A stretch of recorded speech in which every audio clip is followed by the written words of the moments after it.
High. আজকে বান্ধবীরা মিলে যাচ্ছি পুরী। তো রেডি হয়ে গেছি,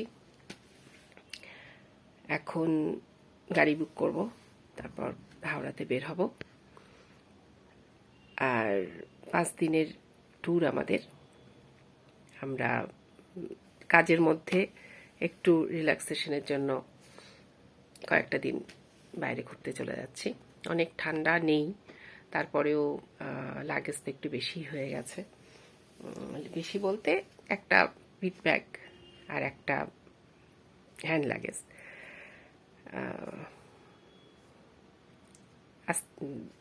যাবার পথে যতটা সম্ভব বা ওখানে ঘুরতে ঘুরতে কিছু ভিডিও আপনাদের সাথে শেয়ার করব। ভালো থাকবেন সবাই। এটা গতকালের ভিডিও। গতকাল রাতে ট্রেন ছিল 11:45-এ হাওড়া থেকে, তবে আগেই বেরিয়ে পড়েছিলাম যাতে সঠিক সময়ে পৌঁছাতে পারি। যাচ্ছি, আর সঙ্গীরা তারা তাদের দিক থেকে পৌঁছে যাবে হাওড়া স্টেশনে। ডাবিংটা আজকে সকালে দিচ্ছি, কিন্তু ভিডিওটা গতকাল রাতের।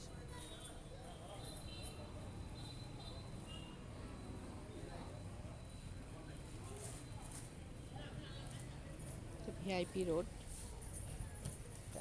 দমদমের ভিআইপি রোড দিয়ে যাচ্ছি।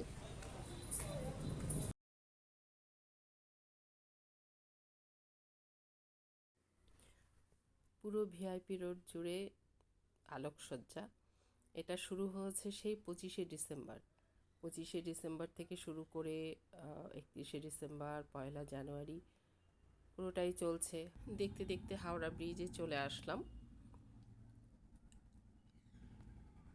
এই হাওড়া ব্রিজ, কলকাতার হাওড়া ব্রিজটা অনেক ঐতিহ্যবাহী, অনেক ইতিহাস বহন করে।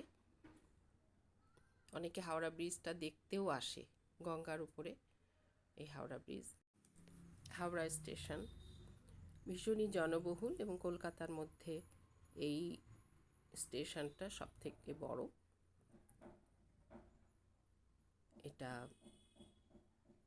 এটা নতুন কমপ্লেক্স। আর আমি ভিডিও করার সময়টা দেখানো হলো না। যখন আমি আসছিলাম তখন ভিডিওটা করলে দর্শকরা ভালো দেখতে পেতেন, যাদের অজানা। স্টেশনটা অনেক বড়। এটা 23 নম্বর প্ল্যাটফর্মের দিকে আমি আছি। প্রচুর মানুষ যারা বাইরে ঘুরতে যাবেন। এই এখনকার সময়ের যে ট্রেনটা, সেটা সাধারণত মানুষ ঘুরতে যাবার জন্যই বের হন। এখন জানুয়ারি মাস, জানুয়ারি ফেব্রুয়ারি, এদিকে নভেম্বর ডিসেম্বর ভারতবর্ষে ভীষণ ভ্রমণের উপযোগী সময়।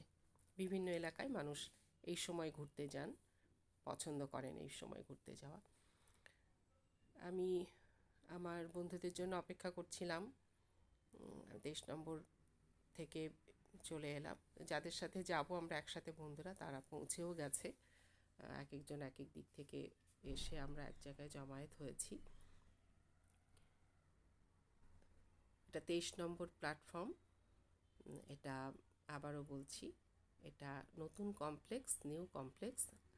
আর পুরনো দিকটা আবার অন্য দিকে আসে। তো আমরা এক একজন এক এক দিক থেকেই আমরা এন্ট্রান্স নিয়েছি।